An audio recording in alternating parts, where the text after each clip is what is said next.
그래서 3주 전에 누가복음 4장 마치고 이제 2주간 구별이라는 제목으로 그 주제 설교를 나누었었어요. 그래서 이제 3주 전까지 나눴던 누가복음 4장 내용을 간단하게 요약하고 넘어가도록 해보겠습니다. 그래서 4장에 가버나움에 내려가신 예수님께서는 안식일에 권위 있는 말씀으로 하나님 나라를 가르치셨고 메시아의 표적을 통해서 사탄의 권세를 멸하는 사역을 본격적으로 메시아의 일을 본격적으로 시작하셨죠. 예수님께서 가버나움 회당에서 가르치실 때에 사람들이 그 신적 권위에 놀랐어요. 야, 이거는 다른 선지자들이나 랍비들의 가르침과는 다르구나. 이렇게. 그때 회당에 있었던 더러운 귀신 들린 사람, 더러운 귀신이 예수님을 뭐라고 했냐면 하나님의 거룩한 자시다, 이 메시아다 이 말이거든요. 그러면서 막 두려움에 벌벌벌 떨었었죠. 그러니까 귀신도 메시아를 아는 지식은 있습니다. 이단들도 기독론은 흉내내요.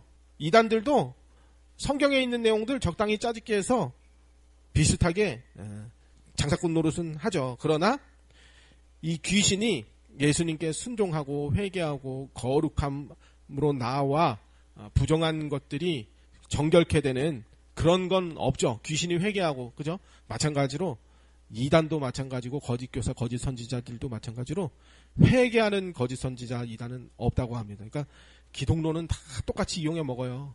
그런데 구원론은 흉내내지를 못하더라고요.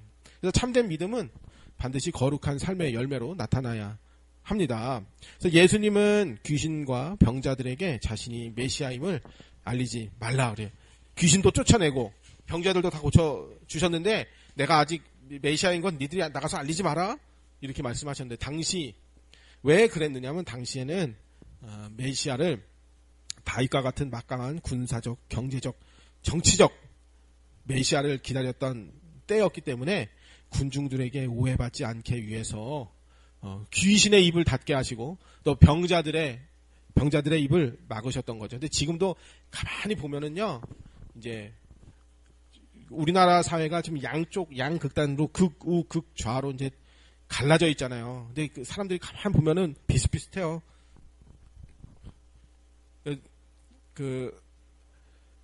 자기를 따르면 뭔가가 크게 뭐가 잘 될 것처럼 그렇게 선동질해서 사람들이 다 자기가 원하는 것을 무언가 이루어줄 것 같은, 그러니까 그 사람을 직접적으로 메시아라고 말은 하진 않지만 그렇게 생각하고 따르는 겁니다. 난 저 사람을 따르겠어 이렇게 하고 따른단 말이에요. 그게 메시아나 다름없어요. 어제 과거에 20년 전에 노트북에서 옛날에 노트북 쓸 때 이제 외장 하드를 하나씩 들고 다녔잖아요.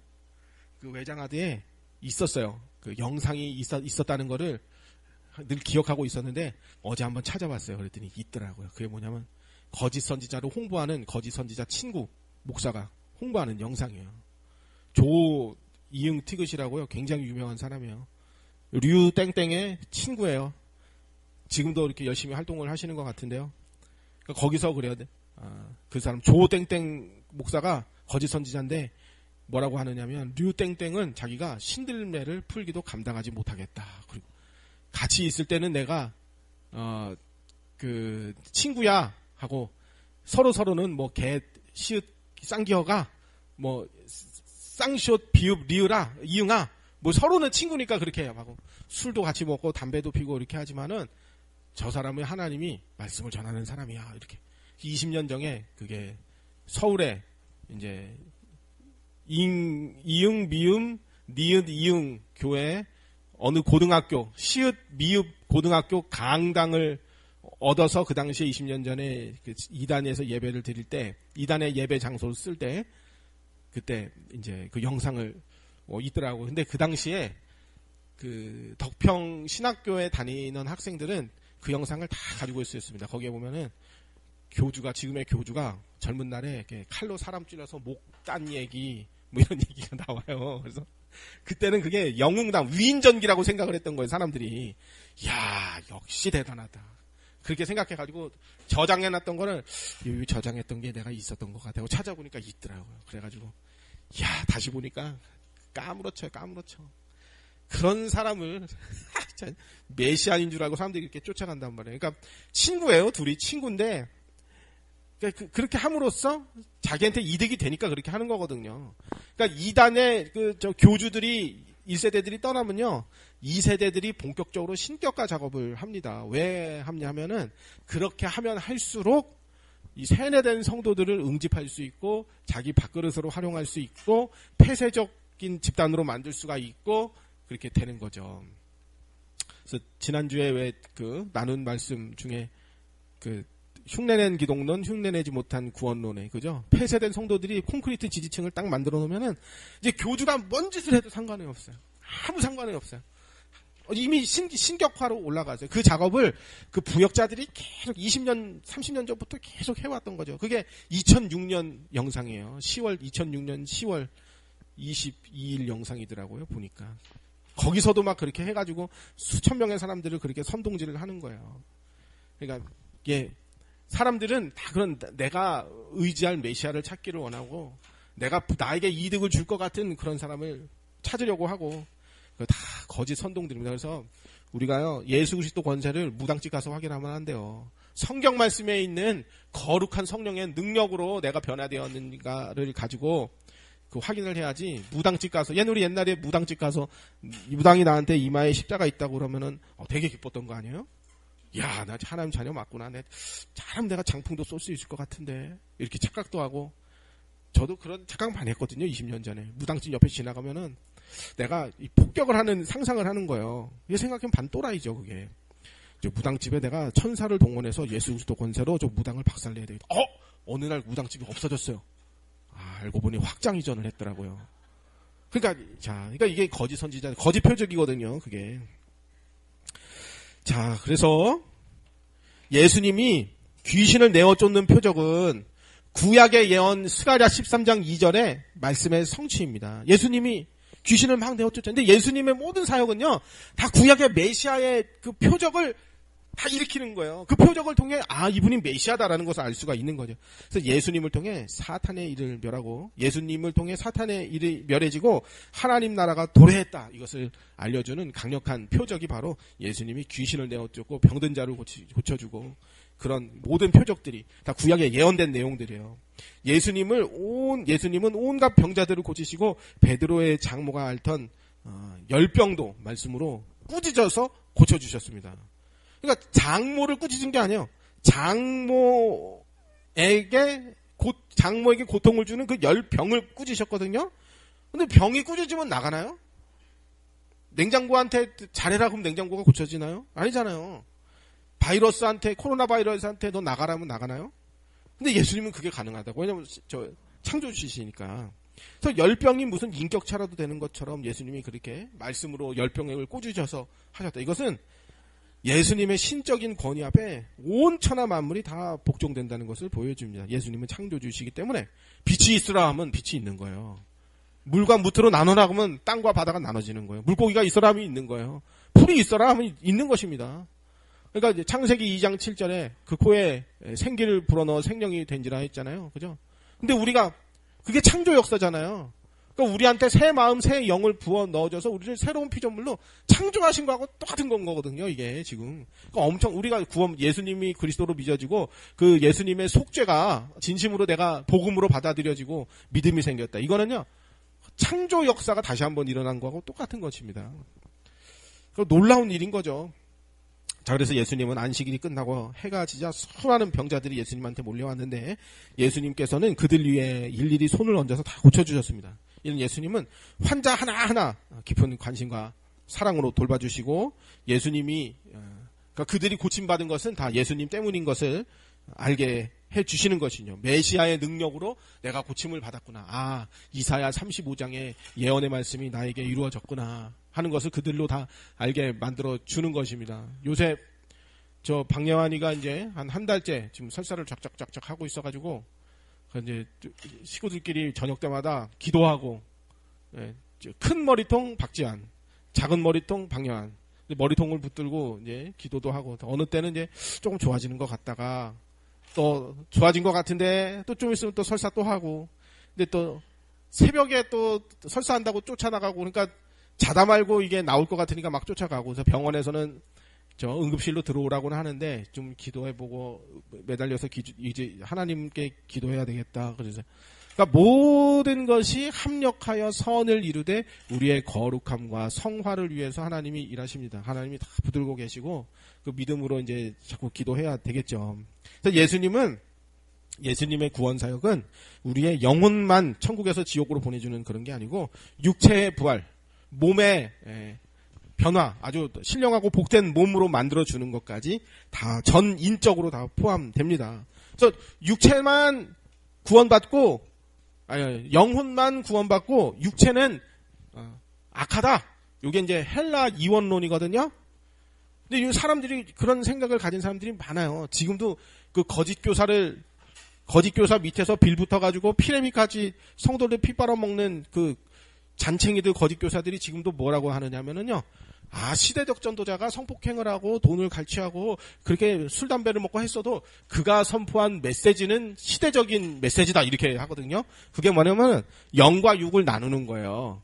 그 영은 선하고 육은 악하다. 요게 이제 그 헬라 이원론 철학 사상이거든요. 근데 우리는 그 사상을 따르지 않습니다. 우리의 영혼이 거듭나서 정결케 되면요. 그 사람 행실도 온전케 되게 돼 있어요. 구원은 전인격이지 영혼은 구원받고 내 몸은 돌아다니면서 여기저기 허짓거리하고 돌아다니는 그거는 가짜입니다. 그건 말도 안 되는 소리예요. 근데 거기에 세뇌된 사람들은 다 지금도 끌고 다니고 그러니까 너무 안타까워요. 근데 지금 요새는 어떻게 하느냐면은요.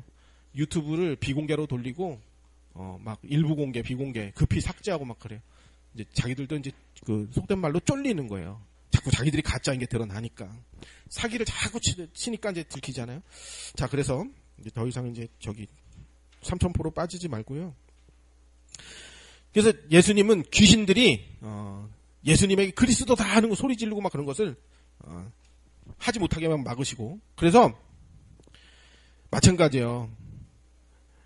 복음은 진짜 바른 복음은 이단에서 말하는 그런 바알 같은 바알인지 그리스도인지 이런 거는 가짜입니다. 그걸 귀신과 무당에서 고백되는 그리스도 그건 아닙니다. 복음은 어디에서 확인되느냐면은 하나님의 올바른 계시 곧 성경 말씀을 통해서 전파돼야 됩니다. 성경의 말씀대로 거룩하고 복된 열매가 나타나야 그게 진짜 복음입니다. 이단 거짓 교사들은 그거를 속이려고 하는 것입니다. 그리고 예수님은 항상 한적한 곳에서 기도하시고 그리고 이제 복음 사역을 시작하셨습니다. 또 예수님은 새벽 아직 밝기 전에 한적한 곳에 가서 기도하시고 또 무리가 찾아와 그랬더니 막 무리들이 찾아와가지고 우리 동네에도 머물러 달라고 간절히 막 예수님을 붙잡아요. 그러니까 기적을 일으켜주고 표적을 일으켜주고 메시아 쇼 좀 보여달라고 그렇게 요청했던 거죠. 무리가 찾아와 그들은 기적과 치유라는 육신적 유익 때문에 주님을 붙잡았던 것이기 때문에 예수님께서는 군중의 그런 정욕적인 이기적인 요구는 거절을 하셨습니다. 예수님이 오신 목적은 단순히 육체 문제, 우리가 당면한 마귀 때문에 발생됐다는 그 불신자의 저주 문제 이런 것만 해결해주는 그런 게 아니고 군중들이 요구하는 떡 먹고 배불려주는 브리스가 같은 응답을 받아봐라, 가이오 같은 응답을 받아봐라, 이게 떡 먹고 배불려주는 거거든요. 그런 경제 메시아가 아니고 예수님이 우리에게 주시는 것은 영적인 그런 죄사함과 함께 하나님 나라의 복음을 전파하는 일을 예수님이 하시는 것입니다. 복음의 궁극적인 목표는 외적인 기적이 아니라 물과 성령으로 거듭나서 내면이 변화되는 전 인격적인 변화와 회복입니다. 그게 진짜 치유예요. 예수님과 함께 시작된 하나님 나라는 현재 우리의 삶 속에서 하나님의 통치에 순종하는 거룩한 삶으로 실제적으로 변화된 거룩한 구별된 삶으로 이어져야 정상이고, 이 거룩한 백성의 도리를 세상에 전하는 것이 오늘날 교회가 이루어야 할 목표가 되겠습니다. 우리는 거룩함으로 매진해야지 세상적인 욕구를 만족시켜주면서 와 교회 나와봐라 돈 잘 벌었다, 교회 나와봐라 성공했다, 야 우리 교회 나와봐라 국회의원도 있고 장관도 있는데 너도 여기 와서 잘하면 한 자리 차지한다. 그러니까 지금 충주 시내의 모든 좀 유력한 자들은 옛날엔 남부교회에 있었는데 지금은 양문교회로 다 옮겨갔다고 소문이 그렇게 났잖아요. 그죠? 거기 친목도모하는, 그러니까 목사님 입장에서는 좋겠죠. 그렇게 돈 있는 사람들이 잔뜩 몰려가니. 근데 예수님 입장에서는 이제 원치는 않으실 것 같아요.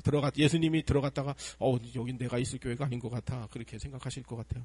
자, 오늘 이제 드디어 5장에는 제자들의 빈 배와 빈 그물에 물고기를 가득 채워주시는 예수님의 그 신적 영광을 목도하는 그런 장면과 또 그 베드로와 제자들을 사람을 취하는 어부로 부름받는 제자들의 이야기가 나옵니다. 저쪽 유인철 어머니 집 가다 보면은요 신도식교회라고 있어요. 거기에 이화식 목사님 계세요. 지나보면 길에서 보면 인사하는데 거기가 이제 양어장이잖아요. 양어장. 그래서 제가 그 목사님을 사람 낚는 어부라고 부르고 원래 어부니까 원래 어부잖아요. 송어 양식장 운영하는 사람이잖아요. 아 이분은 사람 낚는 어부네. 보면 항상 그 생각이 생각나거든요. 사람 낚는 어부. 그래서 만나면 반갑고, 그래서 길에서 만나면 차 한잔 하고 가자는데, 뭐 시간도 없는데 어떡해요. 하여튼, 길에서 보면 반갑고 항상 인사하는데, 원래 양어장 하는 장로님이었는데, 이제, 목사님이 된 거죠. 진짜, 물고기 잡는 어부가, 사람 낚는 어부가 된 대표적인 한국판 베드로예요. 자, 사복음서 중에, 마태복음 4장 18절부터 보면, 또 마가복음 1장 16절부터 보면은, 오늘 내용과 비슷한 동일한 사건을 기록했습니다. 그래서, 근데 누가복음 조금 달라요. 예수님에 대하여 자세히 미루어 살핀 일을 기록했잖아요. 우리 누가복음 처음 시작할 때 본 내용 예수님이 대하여 자세히 미루어 살핀 일. 그래서 마태복음, 마가복음은 아주 짧고 간단하고 명료하게 기록을 했다면, 근데 누가복음은 조금 더 자세하게 기록을 했는데, 그러니까 이 뭐 성경 비평이니 뭐 이런 그 자유주의 쪽에서 거봐라 이거 짜집게 한 거 아니냐, 뭐 성경의 권위를 깎으려고 막 트집을 잡고 하는데 이런 마태, 마가, 누가, 요한이 조금 이제 복음서 내용이 조금 다르다 하는 것은 복음서를 기록한 저자들의 목적이 조금 또 기록 방식이 조금 그 사람의 수준과 어떤 언어 표현과 이런 게 조금 달랐을 뿐이지 그거는 성경이 가짜다라고 트집 잡을 수 없습니다. 그러니까 칼바르트라는 그 신학자가 그랬다잖아요. 성경의 저자들도 죄인 아니냐. 그러니까 성경은 신적 권위를 주면 안 된다. 그럼 어떻게 성경이 하나님 말씀이냐? 그럼 그 말씀이 깨달아질 때 하나님 말씀이다. 이렇게 엄피 들으면 만든 말 같아요. 근데 그 말은 전제 조건이 뭐냐면 성경은 완전한 하나님 말씀이 아니다라는 건 전제 조건 하기 위해서 그렇게 말하는 건 거거든요. 근데 아닙니다. 성경은 하나님의 말씀입니다. 하나님이 우리는 문자적 영감, 축자 영감, 유기적 영감 이걸 다 믿습니다. 한자 성령의 감동으로 하나님이 이것을 기록하게 만들었고 이것이 살아있는 하나님의 말씀입니다. 우리는 그걸 개혁신학이라고 그래요. 오직 성경으로 다시 돌아가자. 성경에서 말하는 것 그대로 우리는 믿어야 되는데 요건 이제 개혁신학이라고 그러거든요. 자, 그래서 복음서를 다 비슷한 내용들을 다 뒤져보고 같이 읽어보면 이제 입체적으로 상호 보완적으로 우리가 그것을 받아들이면 되는 거죠. 또 요한복음 1장 35절부터 보면 예수님과 베드로가 만나는 장면이 나오고 또 누가복음 4장에 베드로의 장모의 열병을 고쳐주시는 장면도 나왔었기 때문에 오늘 누가복음 5장에서는 베드로를 제자로 부르는데 베드로는 원래 예수님을 알고 있었던 것이다 라고 이제 추측을 할 수가 있습니다. 그래서 예수님은 이제 누가복음 5장에 들어서 특별히 베드로와 그 몇몇 사람들을 자신의 제자로 부르시려고 오늘 갈릴리 해변에 이제 등장을 하셨습니다. 여기까지 이제 배경 설명이 다 하면 1절, 2절 무리가 몰려와서 하나님의 말씀을 들을세 예수는 게네사렛 호숫가에 서서 2절 호숫가에 배 두 척이 있는 것을 보시니 어부들은 배에서 나와 그물을 씻는지라. 그래서 무리가 하나님의 말씀을 듣기 위해 밀어 닥쳤을 때 예수님은 게네사렛 호숫가에 그러니까 갈릴리 호수에 계셨습니다. 예수님의 말씀은 영혼을 깨우는 아주 신적 권위의 능력에 있는 말씀이기 때문에 수많은 사람들이 그 귀한 말씀을 조금이라도 한 자라도 더 듣기 위해서 막 밀어 닥쳤던 거죠. 그러니까 무리들이 이토록 계속 예수님을 몰려왔다 하는 것은 예수님이 지속적으로 하나님의 말씀을 계속 가르쳤다는 것을 알려줍니다. 이 하나님의 말씀을 가르치는 것이 예수님의 사역의 중심이었으면서 오늘날 교회의 사역이다 생각하면 되겠습니다. 그래서 복음서의 저자인 누가는 예수님의 사역 중심이 계속해서 이 가르치는 사역, 선지자적인 사역에 있었다는 것을 계속 반복해서 언급을 하고 있어요. 예수님은 복음서 내내 하나님 나라의 복음을 가르치셨습니다. 이것은 오늘날 우리 시대 교회가 무엇을 중심으로 해야 하는가를 생각해 봐야 됩니다. 오늘날 일부 큰 교회들은 수많은 무리들의 욕구를 만족시켜주기 위해 온갖 재미있는 이벤트와 흥미 가득한 쇼 같은 것을 보여주기도 합니다. 화려한 방송 기술은 이제 필수가 됐어요. 큰 교회들 뭐다 하면은 알만한 큰 교회들 그리고 1년에 한 번씩 진행하고 하는 그러니까 거의 MBC, KBS, SBS급의 방송 장비가 투입된대요. 유튜브로 다 송출을 해야 되니까 뭐 그것도 효과적인 복음 전파의 방법이 되겠지만 문제는 보여주는 화려한 것에 다 치우쳐 있는 그러니까 일부가 그렇게 되더라고요. 그러니까 요새 교회들이 많이 하는 게 치유와 번영이에요. 물론 치유 사역도 있어야 됩니다. 교회 다니는 사람들이 잘 먹고 잘 살아가는 것도 필요하죠. 번영해야죠. 근데 그게 교회의 주 메뉴가 되어서는 안 됩니다. 우리는 영혼 구원 그리고 하나님 나라 하나님의 말씀을 바르게 나누는 것이 목적이 돼야죠. 근데 이제 예수님이 갈릴리 호숫가에 갔는데 아마도 갈릴리 호숫가에는 많은 배들이 정박해 있었겠죠. 근데 예수님은 특별히 배 두 척에만 관심이 있었는데 그건 뭐냐면 시몬 베드로의 배 그리고 세베대의 아들 야고보 요한의 배에 관심이 있었습니다. 어부들은 이미 배에 나와서 그물을 씻고 있었어요. 그러니까 마태복음 3장에 보면은 예수님은 3장 18절에 보면은 예수님이 그 제자로 부르시려고 하는 베드로와 요한이 밤새도록 물고기를 잡고 올라와서 마무리하는 작업을 하고 있던 것을 이미 모든 과정을 아마 보고 계셨던 것 같아요. 그러니까 이제 제자로 부리기 위해서 관심 있게 쳐다보시는 거죠. 3절에 예수께서 한 배에 오르시니 그 배는 시몬의 배라 육지에서 조금 떼기를 청하시고 앉으사 배에서 무리를 가르치시니. 그러니까 배 두 척 중에 이제 시몬의 배에 예수님이 오르셨어요. 그리고 육지에서 배를 조금 띄웠어요. 그리고 앉으셨어요. 그 앉았다는 것은 가르치기 시작했다는 것입니다. 당시 유대 사회에서 랍비나 스승이 무언가를 가르칠 때는 앉으사, 사도행전에까지 다 그런 기록이 나와요. 앉으사 하면 이제 가르치는 거예요.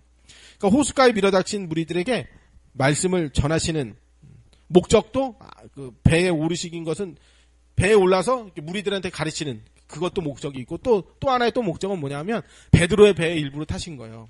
베드로를 부르기 위해 일부러 베드로에게 가신 거죠. 자, 그래서 그러니까 베드로 입장에서는 자기 배에 타 있으니까 배 위에서 선포하시는 예수님 말씀을 가장 잘 들을 수 있던 사람은 아마 베드로였겠죠. 4절 말씀을 마치시고 시몬에게 이르되 깊은 데로 가서 그물을 내려 고기를 잡으라. 시몬이 대답하여 이르되 선생님 우리들이 밤이 새도록 수고하였으되 잡은 것이 없지만은 말씀에 의지하여 내가 그물을 내리리다 하고. 그래서 예수님이 배에서 이제 무리들을 향해서 한 말씀 가르치신 후에 베드로에게 그물을 또 내리라고 요청했어요. 근데 베드로는 전날 밤새도록 고생했어요. 단 한 마리도 잡지 못했어요. 그러니까 얼마나 속상하고 기분도 별로 안 좋겠어요. 근데 시몬한테 깊은 데로 가서 그물을 내려서 물고기를 잡아라 그랬단 말이에요. 근데 시몬 베드로가 예수님을 선생님 이렇게 부르면서 대답을 했어요. 그러니까 사실 갈릴리 호수는 밤 시간대가 가장 잡기 좋은 시간대라고 합니다. 옛날에 많이 듣고 배웠던 그 이스라엘 선교사 류모세 선교사 그 설명을 빌려보면 당시에는 그 유대 나라 어부들이 나무 껍질로 만든 그물을 사용했다고 합니다. 그러니까 지금은 나일론 섬유로 그물을 만들겠지만은 그때는 나일론 섬유가 없으니까 나무 껍질로 만들었다고 합니다. 그래서 나무 껍질로 만든 그물을 내리면 그 류모세 선교사의 설명에 의하면 그래요. 거기에는 낮에는 물고기가 안 잡힌대요. 물고기가 봐도 그거는 그물인 게 너무 잘 보인다고 하네요. 그래서 밤에 해야 물고기가 잘 걸려든다고 합니다. 그리고 낮에는 그 그물을 나무 껍질 그물을 말려놔야 또 그 다음날 쓸 수가 있고. 그래서 밤에 조업을 하고 물고기를 잡고 낮에는 그물을 말리고 이게 어부들의 생활 패턴이라고 합니다. 그래서 밤새도록 물고기를 잡았는데 잡지를 못했는데 또 가서 한다. 나무 껍질 말린 것 또 들고 간다. 그거 보통 중노동이 아닌 거잖아요. 그러니까 인간적인 생각으로는 베드로 입장에서는 예수님의 요구가 정말 쓸데없는 일이거나 이해 안 되는 그런 비합리적인 요구로 생각해서 말 되는 소리 좀 하세요. 이렇게 거부할 수도 있는 상황입니다. 근데 베드로는 예수님에 대해서 이전부터 알고 있었어요. 자기 장모도 열병을 고쳐주셨잖아요. 그러니까 요한복음에 나온 대로 형제 안드레를 통해 예수님을 메시아로 소개받았었고 또 장모의 열병도 꾸짖으셨고 또 군방 전에 배 위에서 전하신 어떤 신적 권위로운 선포의 말씀 그 좌중을 압도하는 그 놀라운 말씀도 이미 다 들었잖아요. 그래서 자신의 경험과 어부로서의 어떤 그런 베테랑의 그 지식은 다 내려놓고 베드로가 뭐라고 하냐. 우리들이 밤새도록 수고하였을 때 잡은 것이 없지만은 말씀에 의지하여서 내가 그물을 내리리다 하고 순종하면서 이제 다시 그 바닷가로 갈릴리 호수로 들어갔습니다. 그러니까 이게 신앙의 원리입니다. 내 이성과 생각에 합당하지 않을 수 있어요. 내 삶의 경험으로 비추어 봤을 때 이게 말도 안 되는 상황이 하나님 말씀에 말도 안 되는 그런 것들이 있을 수 있어요. 여리고성 일곱째 날 7바퀴 돌고 하루에 한 바퀴씩 돌았는데 그거 무너지나요? 돌면서도 속으로 그렇게 생각할 수 있었을 거예요. 이거 한다고 이게 무슨 의미가 있어? 괜히 성 위에서 돌멩이라도 집어 던지면 나 맞으면 어떡하나? 이런 생각 들 수 있을 거란 말이에요. 근데 예수님의 말씀이기 때문에 그 말씀에 한 발짝 한 발짝 순종하면서 발을 띄는 그게 이제 순종을 배우는 태도인 거거든요. 그러니까 시몬 베드로는 이미 예수님을 향한 믿음과 순종이 있었던 것 같아요. 이미 경험해 봤으니까. 그리고 자신의 실패와 어떤 피로와 중노동을 앞에도 한 번 했지만 그래도 말씀에 순종해서 한 번 더 해봐야 되겠다 이렇게 반응을 보였던 것 같습니다. 6절에 보면 그렇게 하니 그러니까 예수님 말씀대로 하니까 고기 잡은 것이 심이 많아 그물이 찢어지는지라 이에 다른 배에 있는 동무들에게도 손짓하여 와서 도와달라 하니 그들이 와서 두 배에 채움에 잠기게 되었더니 그러니까 놀라운 일이 벌어졌습니다. 시몬 베드로가 예수님의 말씀에 의지해서 순종했을 때 인간의 이성을 초월하는 아주 놀라운 기적이 일어났는데 고기를 애운 것이 심이 많아 그물이 찢어질 지경이 되었대요. 그래서 혼자 다 그걸 하지 못해서 다른 배에 있는 동업자 야고보 요한에게 손짓해서 도와달라고 요청해가지고 그들이 와서 고개를 채우니 마치 두 배가 가득 차서 잠길 정도로 말도 안 되는 일이 벌어진 거죠. 그러니까 예수님이 메시아구나. 온 천지를 창조하신 분이시고 이 세상 만물을 운행하시는 분이시구나. 이걸 이제 그 사람들이 다 보게 된 거죠. 그러니까 이 사건은 시몬 베드로뿐 아니라 동료 어부들도 함께 목격하고 확증한 이건 명백한 역사적 그 기적입니다. 분명한 사실입니다. 그러니까 우리가 믿고 따르는 예수님은 갈릴리 바닷속 물고기 떼까지 다 주권으로 움직이실 수 있는 분이에요. 인간의 지혜로는 물고기가 안 잡혀요. 빈 배 물고기를 채울 수가 없어요. 그런데 바다를 창조하시고 다스리시는 하나님의 아들의 그 신적 영광과 권능은 그 앞에는 온 천하 만물이 다 순종해요. 물고기까지 다 순종해요. 8절 시몬 베드로가 이를 보고 예수의 무릎 아래 엎드려 이르되 주여 나를 떠나소서 나는 죄인이로소이다 하니 이는 자기 및 자기와 함께 있는 모든 사람이 고기 잡힌 것으로 말미암아 놀라고 전부 다 봤어요. 깜짝 놀랐어요. 세베대의 아들로서 시몬의 동업자인 야고보와 요한도 놀랐습니다. 예수께서 시몬에게 이르시되 무서워하지 말라 이제 후로는 내가 사람을 취하리라 하시니 이런 아주 놀랍고 아주 경이로운 기적을 통해서 하나님의 아들이신 예수님의 신적 영광을 눈앞에서 보게 된 베드로 그리고 요한, 야고보. 그러니까 두려울 수밖에 없죠. 그러니까 예수님의 무릎 앞에 꿇고 자복했어요. 주여 나를 떠나소서 나는 죄인입니다. 이렇게. 그러니까 처음에 베드로는 예수님에게 선생님 그랬어요. 근데 지금은 주님 그래요. 주님은 신이다 이 말이에요. 나의 하나님이시다 이 말이 그런 거거든요. 그러니까 예수님의 그 신적 영광을 베드로가 본 거예요. 주여 나를 떠나소서 나는 죄인이로소다. 그러니까 하나님의 거룩한 영광을 정말로 본 사람은 베드로처럼 그 거룩함 앞에서 자신의 죄악됨과 무가치함을 깊이 깨닫고 두려움으로 떨기 마련입니다. 우리가 마찬가지예요. 우리가 왜 죄를 지으면 안 된다고 생각하나요? 하나님의 두려운 심판과 진노가 있다는 걸 알기 때문에 그렇죠. 그러니까 정말로 하나님의 백성이다. 하나님을 아는 자다 그러면 그 앞에서 두려움, 경외하는 마음이 있어야 당연한 것입니다. 그러니까 구약의 선지자 이사야도 6절에 그 6장의 환상을 보잖아요. 높이 들린 보좌에 앉으신 하나님의 영광을 봤을 때 뭐라고 하면 화로다 나여 내가 망하게 되었다. 나 이제 죽었다. 나는 입술이 부정한 사람이요. 그러니까 나는 죄인입니다 이거예요. 만군의 여호와신 왕을 배웠습니다. 하나님 앞에 인간이 섰다 그러면 죽을 수밖에 없잖아요. 아주 인간과 하나님의 그 엄청난 차이, 전능자와 피조물의 그 사이 안에서 인간은 두려움을 느낄 수밖에 없잖아요. 그러니까 베드로 역시 예수님 앞에서 자신의 죄인됨을 깊이 자각했어요. 이거 하나님 은혜요. 우리가 복음이 깨달아졌다면 나는 죄인입니다. 이게 처음에 알게 되잖아요. 우리가 예수님을 따르는 제자가 되기 위해서는 이처럼 하나님의 은혜 안에서 예수님이 누구신지 올바르게 알고 그분 앞에 내 자신이 비참한 죄인이라는 사실을 고백하고 무릎 꿇는 일이 반드시 있어야 합니다. 그 자리에 있던 베드로와 그의 동업자 야고보, 요한을 비롯해 모든 사람들이 이 배가 그냥 꽉 차는 그런 엄청난 놀라운 일을 다 본 거예요. 증인이 되었어요. 예수님께서는 공포와 두려움에 사로잡힌 시몬에게 자비로운 음성으로 말씀하셨는데 무서워하지 말라. 이제 이후로는 내가 사람을 취하리라. 사람 낚는 어부가 될 것이다. 그랬어요. 그래서 증인이라는 건 뭐냐면요. 예수님을 본 자가 증인이에요. 그 증거를 가지고 있는 사람이 증인이에요. 예수님께서는 무서워 떠는 베드로를 위로하시고 베드로에게 인생의 근본적인 어떤 목적을 바꾸는 위대한 전도자의 그 사명을 주셨습니다. 예수님의 말씀을 의지하여 조금 전에 수많은 물고기를 잡아 올렸던 베드로가 나중에 사도행전에 보면은 많은 영혼들을 이제 잡아 올리는 그런 사람이 되죠.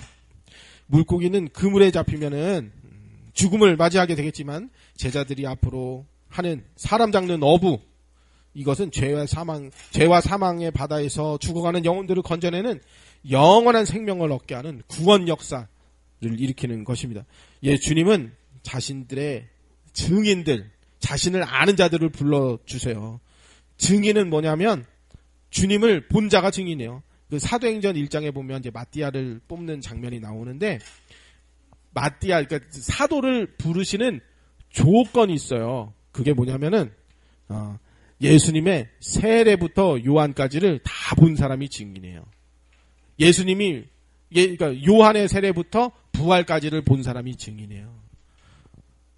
그러니까 그 본 사람은 법정에 가서도 딴소리를 안 해요. 그 로마가 그 사람을 끌고 가서 너 예수님 믿어? 그러면 나는 예수님이 이런 메시아의 표적을 이룬 거 난 다 봤습니다. 그럼 너 예수님이 메시아야? 왕이야? 주님이야? 맞습니다. 그럼 너 모가지 날아간다. 너 화형당한 애 불태워 죽인다. 한 번만 더 기회를 줄게. 예수님 메시아 맞아? 그럼 맞습니다. 나는 봤습니다. 내가 증인입니다. 그럼 너 죽어. 이렇게 이제 된 거거든요. 본 사람이 증인이에요. 자, 이제 후로는 이라는 말, 베드로에게 이제 후로는 너는 사람 낚는 어부가 될 것이다. 그러니까 예수 그리스도로 말미암아 과거의 삶의 방식이 완전히 이제 탈피해서 새로운 신앙적 삶으로 전환된다라는, 이제 이후로는 너는 새로운 사람이야. 이렇게 이제 바뀌는 거죠. 우리도 마찬가지죠. 11절 그들이 베드로를 육지에 대고 모든 것을 버리고 예수님을 따르니라. 그래서 예수께서 이토록 많은 고기를 잡게 하신 참된 목적과 그 관심은 뭐냐면 단순히 물고기 많이 잡고 떡 먹고 배부르고 그게 목적이 아니고 시몬과 그 동업자들 요한, 야고보 이런 사람들을 당신의 제자로 부르시는 데에 목적이 있었습니다. 예수님의 부르심에 베드로뿐 아니라 야고보, 요한도 우리도 따라갑니다. 그렇게 이제 된 거죠. 그들은 다 베드로를 육지에 대고 자신들의 생계의 수단이자 소중한 재산이었던 배와 그물 다 버리고, 그리고 마태복음에서 나온 것처럼 부친까지도 기꺼이 버려두고 가족들까지 버리도록 예수님을 따라 나섰습니다. 그러니까 예수님과 복음을 위해 전적으로 헌신하려는 이런 부름받은 사역자들이 이런 자세가 사실은 필요하죠. 즉각적이고 온전한 포기의 행동을 하고 이 자신의 가치를 여기에 두겠다, 복음에 두겠다, 이것을 우리가 기억해야 되는 것입니다. 그래서 예수님을 따르는 길은 세상의 유익이나 명예를 구하는 길하고는 다른 것입니다. 세상의 것을 손에 가득 쥐고, 그리고 나는 예수님의 복음도 난 가지고 난 이 세상에서 하나님의 능력으로 한번 성공해 보겠다. 그건 틀린 것입니다. 그러니까 오늘날 일부 조금 뭐 다 그런 건 아니고 일부가 처음에는 괜찮아요. 근데 나중에 이제 잘 나가면 문제가 돼요. 그럼 물량주의와 어떤 마케팅 이런 것들이 교회의 핵심 전략이 되어버리고, 그죠? 처음에는 사람 괜찮았어요. 근데 나중에 이제 배부르고 좋은 차 타고 하면은 과거의 올챙이적 시절 생각 못한다고 잘 나가고 떵떵거리고 그런 사람들 내 주변에도 있고 그렇거든요. 근데 그건 그렇게 되면 변질되는 거예요. 하나님과 바알을, 재물과 하나님을 겸하여 섬길 수 없다고 예수님이 그렇게 분명히 말씀하셨거든요. 그러니까 가나안 땅에, 애굽에 나와 가나안 땅에 들어가면 문제가 생겨요. 그러니까 가나안 땅은 편안하고 안식된 곳이 어쩌면 아닐 수도 있어요. 가장 위험한 장소일 수도 있어요. 왜냐하면 타락하기가 제일 쉬우니까. 그러니까 교회의 변질은요, 풍요로울 때 변질돼요. 하나님과 재물을 둘 다 겸해서 섬길 수가 없어요. 마태복음 6장 24절에 보면. 그러니까 그리스도와 벨리알이 조화될 수가 없어요. 하나님의 이름으로 내가 세상 영광 다 취해보겠다. 그럴 수가 없는 거예요. 그건 타락인 거죠. 그러니까 그러면 우리 지금부터 직장이고 뭐 가정이고 다 때려치고 난 지금 뭐 선교사로 인터컵처럼 다 나가야 되나? 그 말은 아니에요. 현재 있는 상황에서 최선을 다해 바르게 신앙생활을 잘 해야 되겠죠. 근데 나중에 그런 날이 온단 말이에요. 지옥을 선택할 거냐, 천국을 선택할 거냐. 그럼 결국에는요, 둘 중에 하나만 해야 됩니다. 그러니까 물질이 더 가치 있는 것이냐, 복음이 더 가치 있는 것이냐, 누가 물어보면 우리는 복음이 더 가치 있다 이렇게 대답할 수 있어야 되겠죠. 나중에 천국 가겠느냐, 지옥 가겠느냐 하면 우리는 어디 간다고 해야 되나요? 천국 가야 된다고 분명히 해야 되잖아요. 그러니까 둘 중에 하나는 결국엔 하나는 포기는 해야 된다는 거예요. 그러니까 둘 중에 하나는 재물과 하나님, 둘 중에 하나는 생명 걸고 얻으려고 아주 죽기 살기로 해야 된다는 거예요. 우리가 하나님의 복주심 속에서 세상의 물질과 환경을 복내리심 속에서 우리는 분명히 누리면서 살고 있죠. 일용할 양식을 먹으면서 살고 있지만 결코 세상을 사랑하기 때문에 그 이 세상 물질만 내가 얻어야 되겠다. 그렇게 해서는 안 됩니다. 우리는 이 세상이 결국은 다 장망성이라는 것을 알고 허무하게 다 없어질 거라는 걸 다 기억하고 있어야 됩니다. 열심히 애들 놀다가요. 땅 따먹게 하면 바닥에 열심히 그림 그리고요. 그러다가 엄마가 야 일로 와라 무조건 뭐 하는 거 아무 소용 없어요. 들어가는 거예요. 그냥. 그러니까 그거 뭐 열심히 해봐요. 그거 아무 소용 없어요. 그 박영선 목사님 옛날 설교에 보면은 밖에서 친구들하고 열심히 땅 따먹게 하고 열심히 논대요. 근데 뛰어 들어가는 애들이 있고 뛰어 들어가지 않는 애들이 있대요. 그 당시 고아들 갈 데가 없대요. 근데 자녀가 부모가 있는 애들 일로 와라 밥 먹으라 하면 다 들어간대요. 그 차이라는 거예요. 그러니까 우리가 나중에 영원한 천국 백성을 부르신다. 그럼 놔두고 다 가야 되는데요. 그러니까 지금부터 모든 것을 다 포기하라. 그런 말은 절대 아닙니다. 이 땅에 살면서 바른 그리스도인으로 열심히 살아내야죠. 그러니까 천국이야말로 이 세상과 비교할 수 없는 영원한 그 가치가 가득하다. 이것을 우리가 항상 기억해야 돼요. 돈과 재물보다 하나님 한 분만 참된 복의 근원이시다. 이거를 기억하고 열심히 우리는 또 따라야겠죠. 또한 오늘 그 제자들을 부르신 사건은 사람들이 주님께 부름받은 사람들이 복음 전도의 사명을 감당할 때 어떤 내 지혜와 힘이 아니라 하나님이 주시는 은혜와 또 주님에 대한 말씀에 대한 순종으로만 해야 된다라는 것을 미리 보여주는 교훈이라고 할 수 있겠습니다. 아무리 노력해도 물고기 한 마리는 못 잡았는데 기도 외에는 이런 유가 나갈 수가 없다 그랬단 말이에요. 그러니까 인간의 힘으로는 단 하나의 영혼도 구원할 수 없겠지만은 성령의 능력과 말씀에 의지해서 그물을 던질 때 그물이 찢어질 만큼 수많은 영혼을 예수님께로 인도하게 되는 그런 사람들로 하나님이 우리를 다 부르셨다는 그것을 우리가 믿어야 하겠습니다. 기도하겠습니다.